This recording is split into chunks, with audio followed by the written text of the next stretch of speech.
Hi, my friends. Welcome. This is the Back to Me podcast, and this is Heather, and I am super excited that you're here. You are going to hear some tips and some tricks and some ideas to help you live your happiest and healthiest self. I call it Back to Me because when you are taking care of yourself, back to me, then you can take better care of others, and we can all make the world a better place. This is Wellness Your Way, and I am super happy that you're here.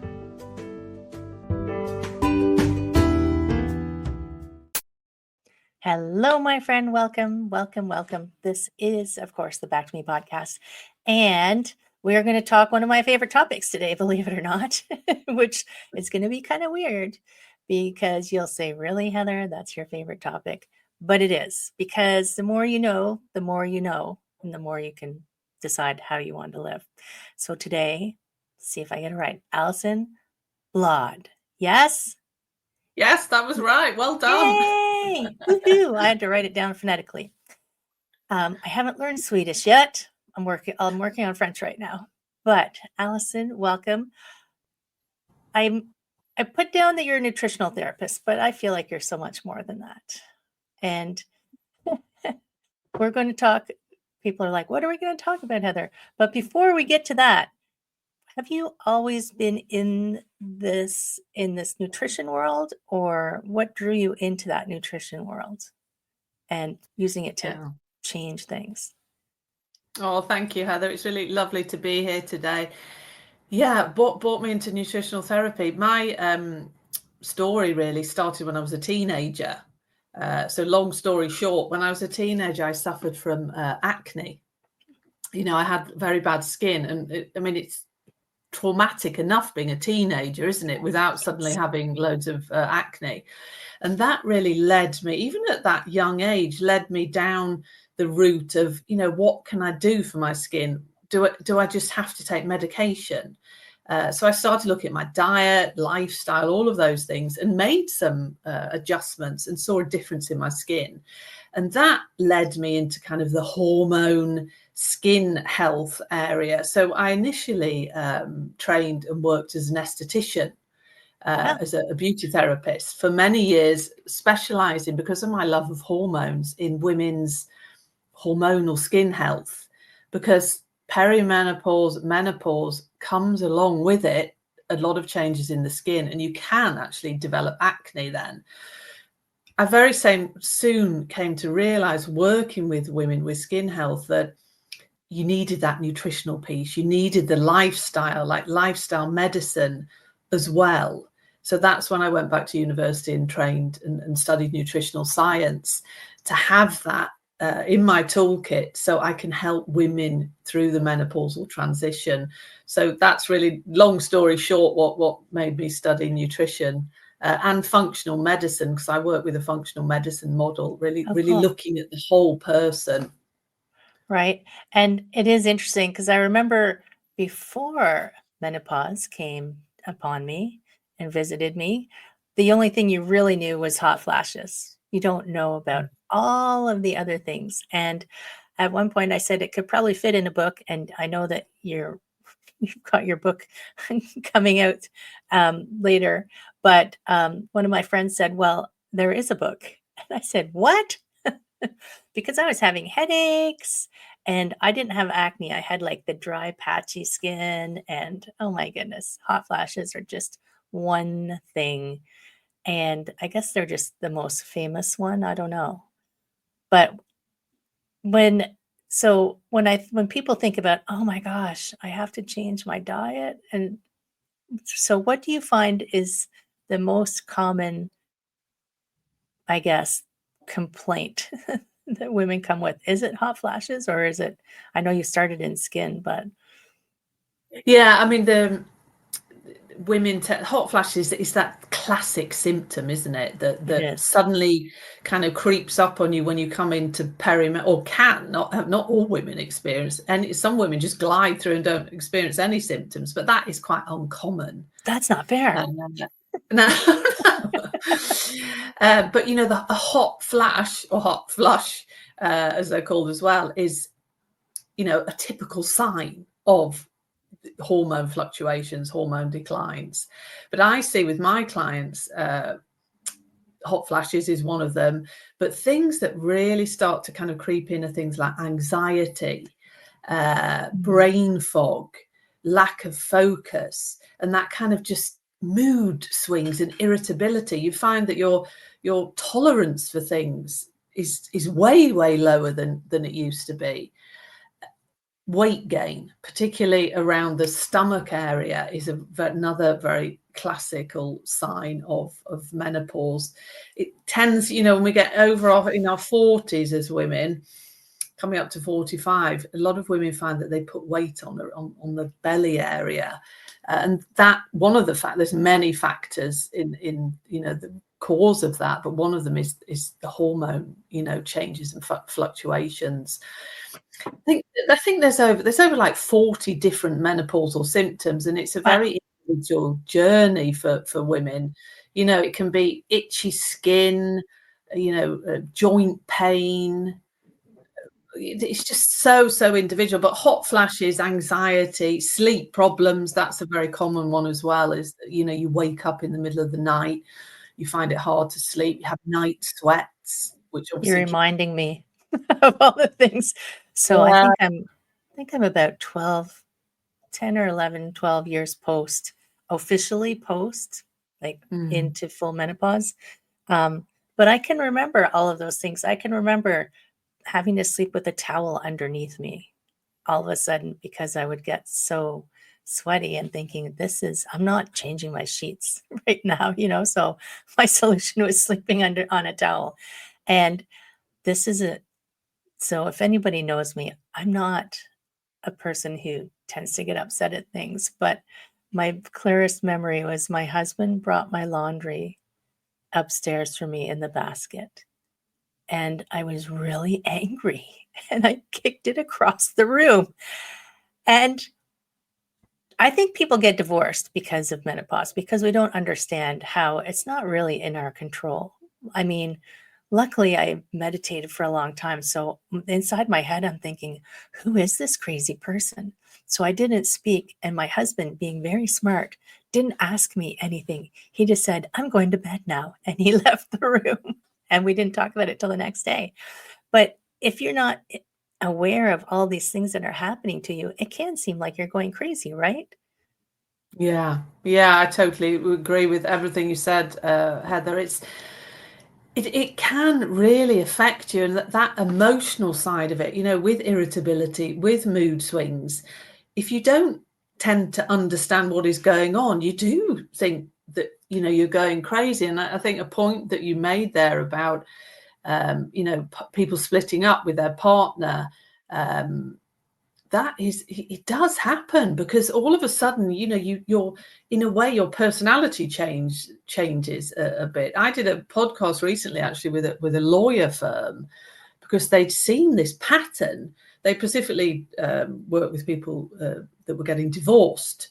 Right. And they just seen this pattern that it was women of this certain age, which was menopausal age. Okay, I'm not saying you can't blame it all on the menopause, No. but I think they think that is a factor coming into it because our hormones, we need estrogen, we need progesterone and testosterone. And when we lose those hormones or they decline, it has a huge effect on how we feel emotionally.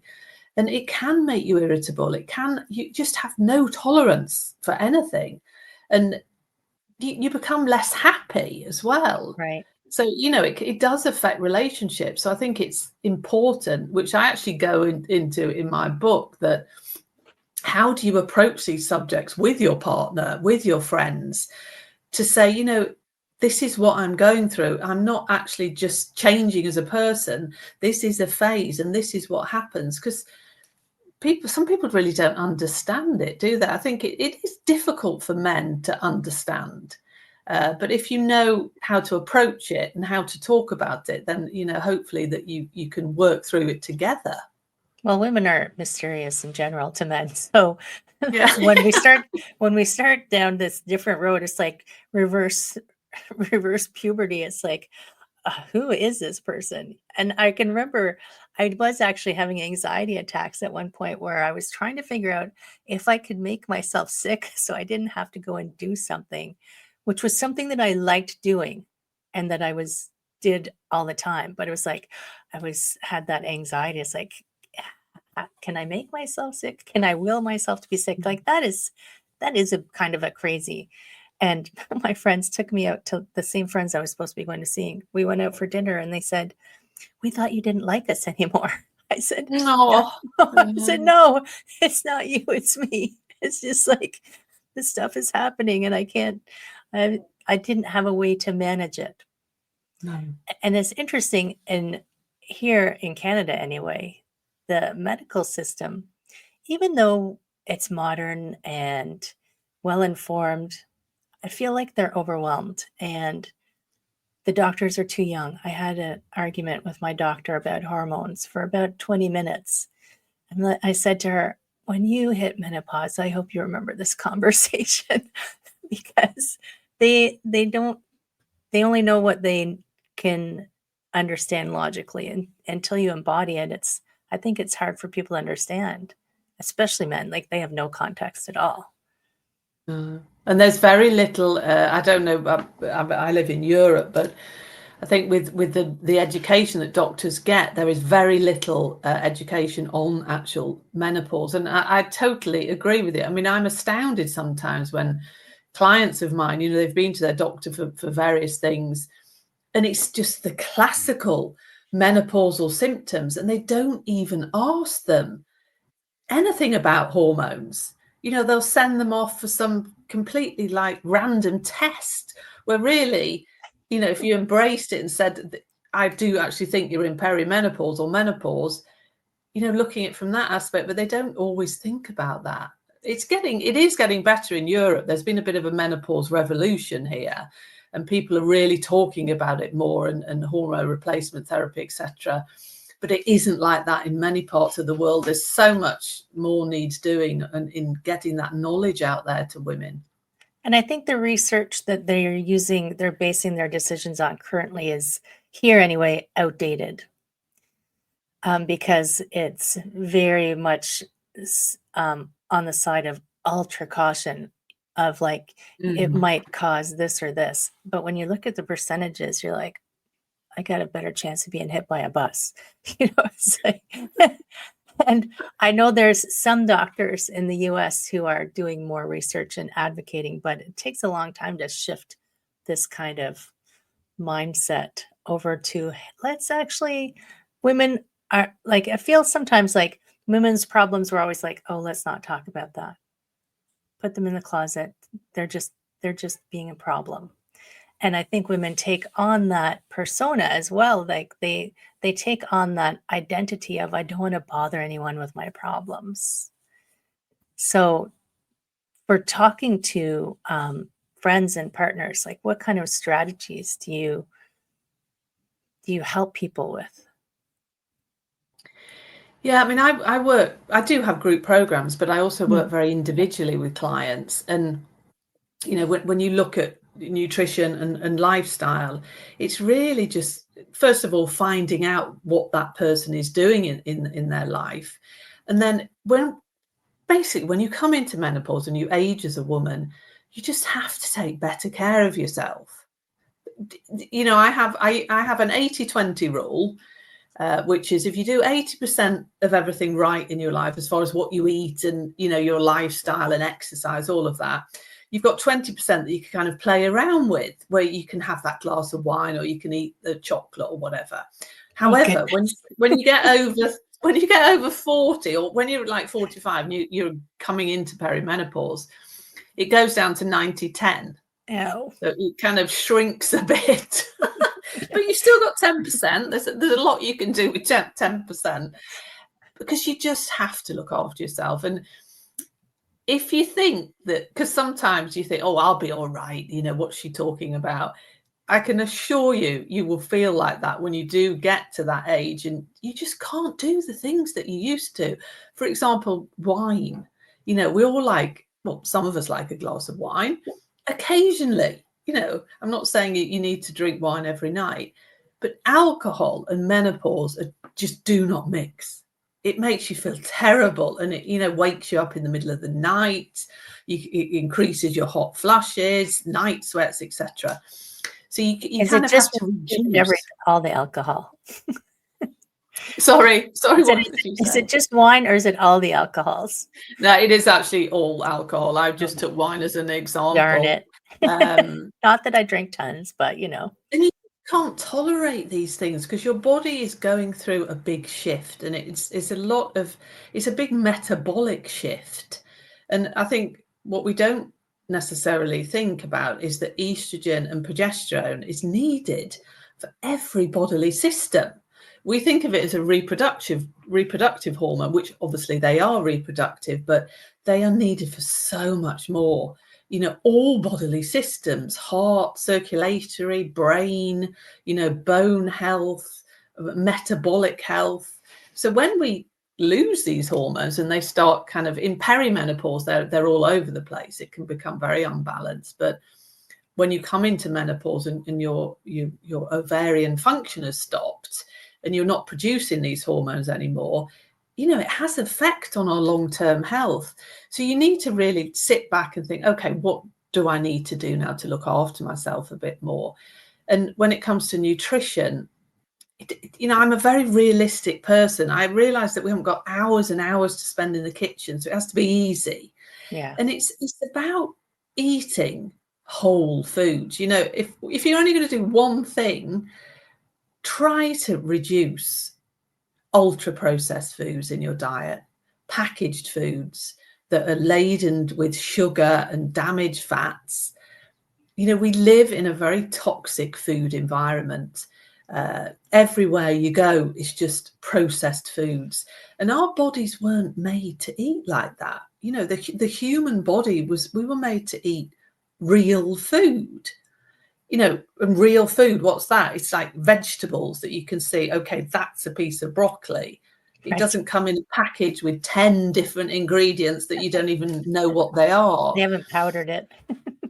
Yeah, I mean, it's really going back to basics. And, if you eat meat, just having a piece of meat, some vegetables, and, maybe whole grains or some complex carbohydrates, but really removing ultra processed foods. And we're seeing in the health of the world how much chronic disease has increased since, when you look at statistics, you can see how, the rates of obesity, chronic illness have just shot up since we introduced all these ultra processed foods. There's obviously other factors, but that's certainly one of the factors coming into it. Right. So if you try to reduce, it's difficult to avoid, but reduce the ultra processed foods, because it's sugar. It's all the trans fats, the damaged fats that cause inflammation in the body. And when you're in menopause and you had a decline in hormones, you're more vulnerable to inflammation. So it becomes even worse then. It's kind of, you really need to take extra care, making sure that you're eating all your Right. vegetables and fruits, and more of a Mediterranean style diet. That always Okay. comes up in research as being one of the healthiest ways to eat. Yeah, I remember them talking at one point about obesity. They could also trace back to when they decided fats were bad, and to keep the flavor, they just replaced the fat with sugar. So it's like, your brain is mostly fat. You actually need the fats, right? So, Yeah, we've and lived, I mean, that was my generation, that we yeah, lived basically on sugar, carbohydrates it was like it was like the early 80s, wasn't it? yeah, Yeah. And we've now realized that that was really wrong. right. And I think Yeah. sometimes um, it's like you can't remember what it felt like to feel good. So this wasn't necessarily menopause, although I'm sure that it contributed. So well, in 2023, I broke my wrist and I had to have surgery. And post surgery, I felt like all of my joints hurt. So I think I just had systemic inflammation. And I'm like, why do I have this now? But I just think I needed time and my body needed time to deal with all of this stuff that was going on. You had surgery, they put a weird foreign plate into your body, and maybe my body didn't like it. And the um, painkillers, although I didn't take any of the hydromorphones they were trying to send me. I'm like, no, I'm not taking those. But it's like all of the healings that have to happen. And I was getting up and down off the floor. I'm a yoga teacher still. I'm like, why is this hard? You're getting up and down is usually easy. And that's when I went, oh, I'm inflamed everywhere. How weird. And how do I stop it? It was like, and people say, oh, it's gluten. Oh, it's sugar. Oh, it's XYZ. But I think there's never just one answer, is there? No, unfortunately, it's not that easy. But a lot of the culprits, when you look at inflammation in the body, sugar is very high up there that drives inflammation. Blood sugar control, insulin, which is the hormone that we need so our body can utilize glucose in our system. All of these things cause inflammation in the body. Gluten, maybe if you have sensitivities or are gluten intolerant, it can be if you've got any sort of food intolerances, that can drive inflammation.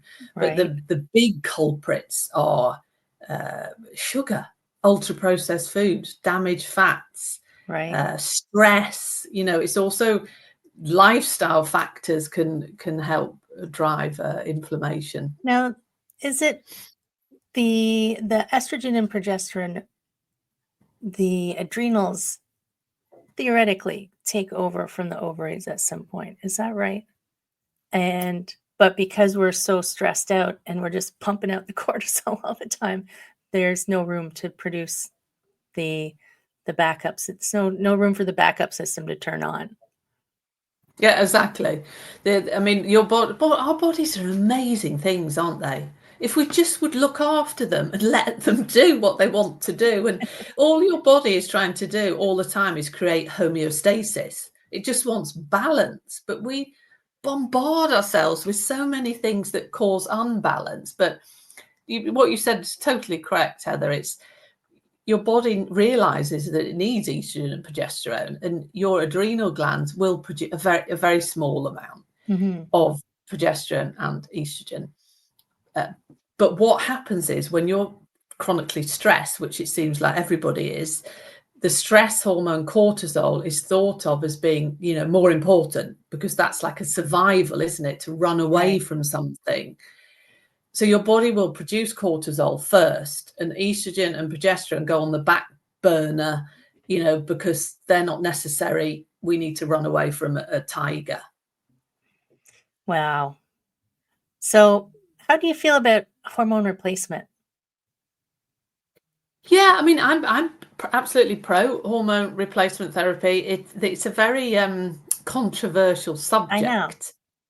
And like you say, there's just so much research. Well, there isn't enough recent research, but the Women's Initiative study that came out, it was like the end of the 90s, 2000, was wrongly reported, and that really sent off, so much negativity about hormone replacement therapy. I can remember my mother being on it and being, saying, wow, I feel amazing. And then this report came out and basically all women came off it.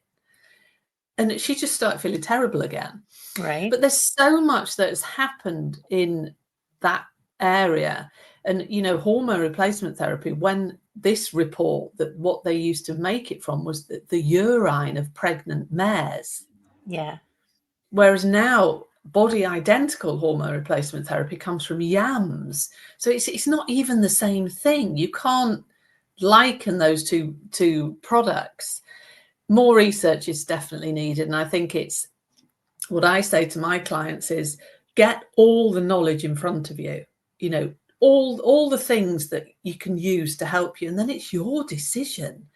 If you want to take hormone replacement therapy, and you can, and it fits with your health and everything, that's entirely up to you. But if you don't, that's also all right. Because I don't know what it's like where you live, Heather, but it has become a bit unbalanced around hormone replacement therapy. And I'm not I think it's brilliant that we're talking about it. So I'm absolutely not negative towards it, but it's kind of like it's all, everybody has to take hormone replacement therapy, which, some women can't, or some women Right. don't want to. And I think it causes they're a bit worried because, if you don't take it, you're going to get osteoporosis, you're going to get heart disease. Maybe there's a link between dementia and estrogen. We don't know yet. We need more research, really. Right. But it has to be a balanced conversation. And I think for some women, it is fantastic. For some women, it isn't.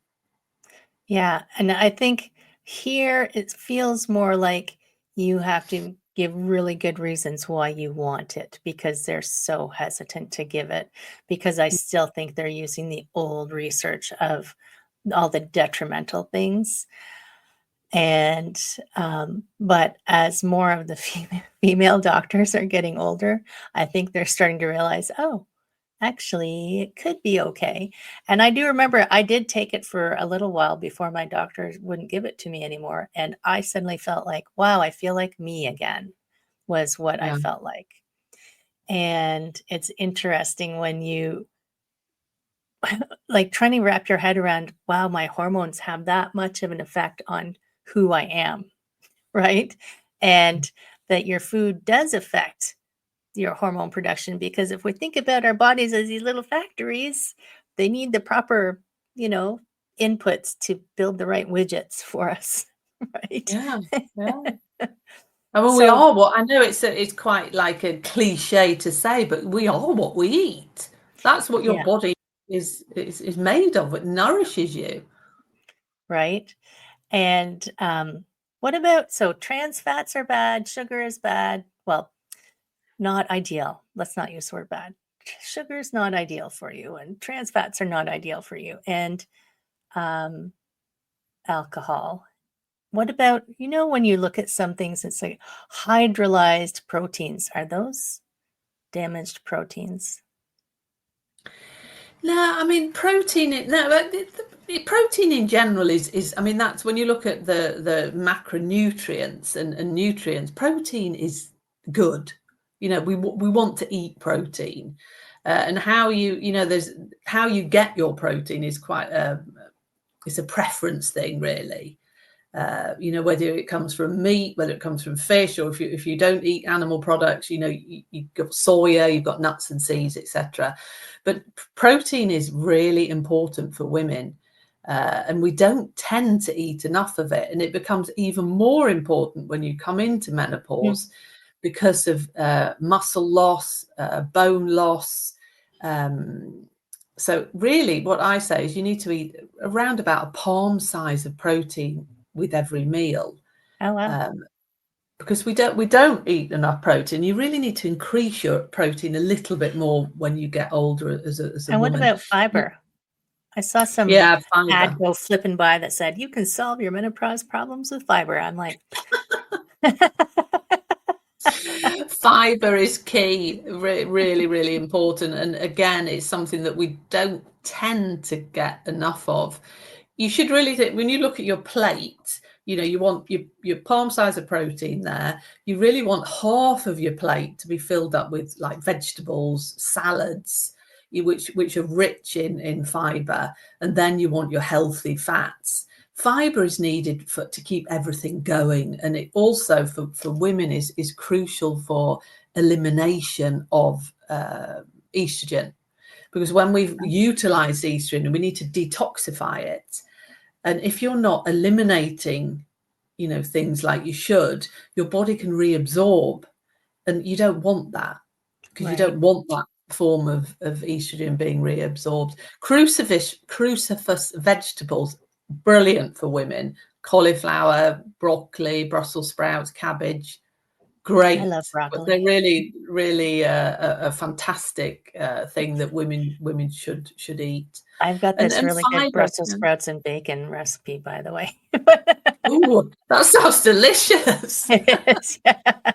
Sorry, I interrupted you. Go ahead. No, that so fiber, big thing, and I think it's we don't talk about fiber enough, and it's key for digestion and gut health. And Is it no gut health matter what kind again. of fiber it is? Well, there's two sorts. There's soluble and insoluble. You really Mhm. want a mix of both. Okay.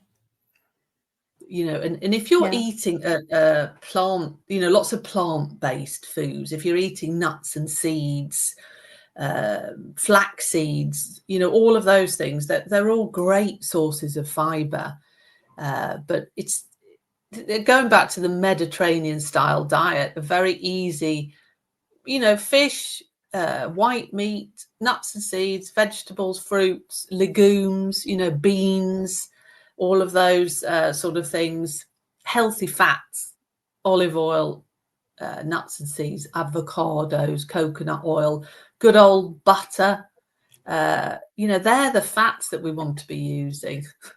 And of course, we can't forget exercise because we have to keep our bodies moving, right? Moving in some way. I know some women hate the gym, so I'm always like, I always let people know, find some kind of movement that you like and do it Mm.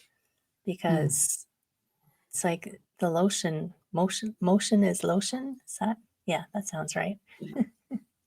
For your Yeah, joints. exercise is key, and it becomes again even more important as we age as women, because we need, one thing that happens is that we lose muscle mass, and we need our muscles. Muscles are the organ of longevity. We need them.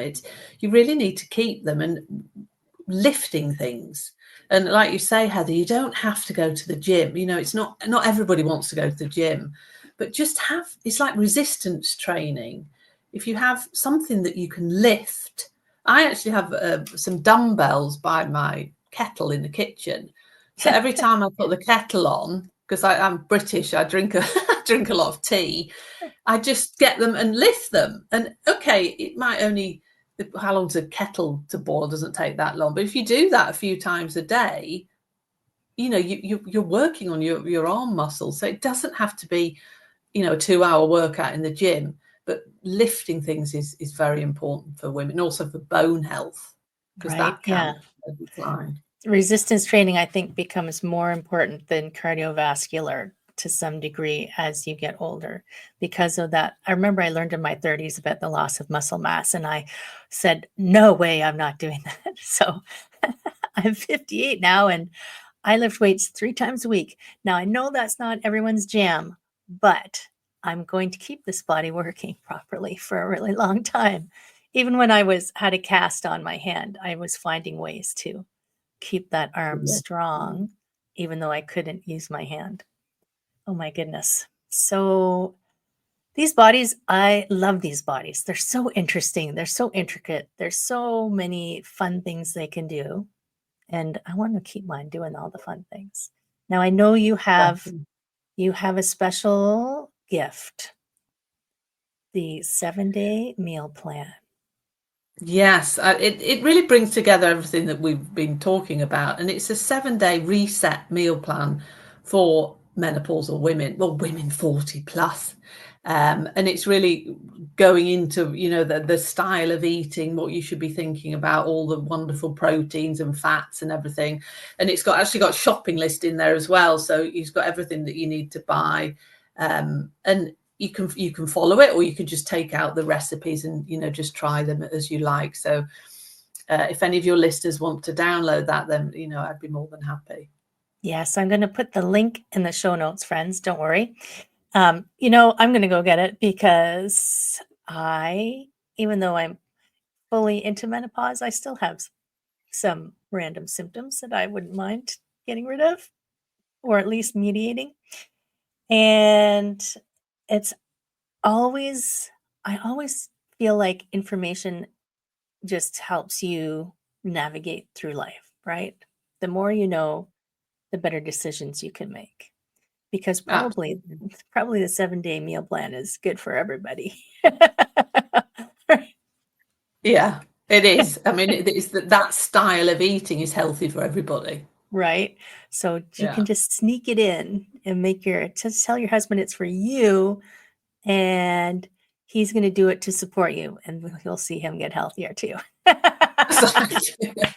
Yeah, Right? exactly. It's funny you say that, Heather, because on my group programs that I do, which are for women, and there's meal plans involved in the programs, and that you know, if you're in a household, you're not going to be cooking separately, so the whole family eats these meal plans.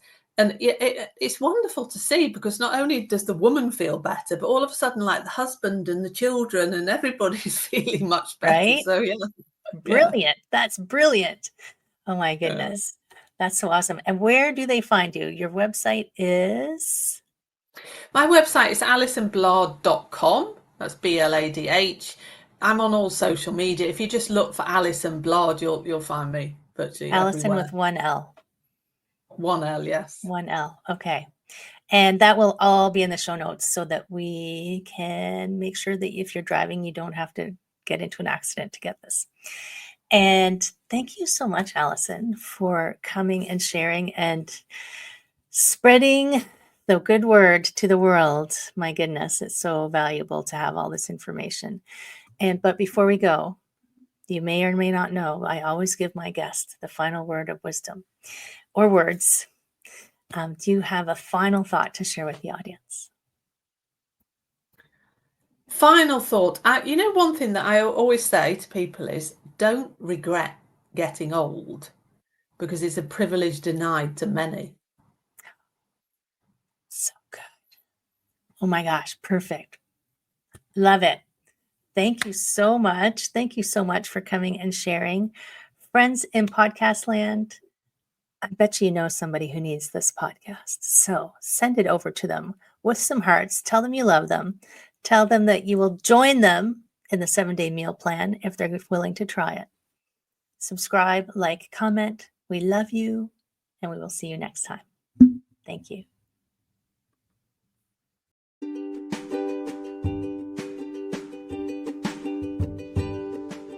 Hi, my friend. Thanks so much for listening to this entire podcast.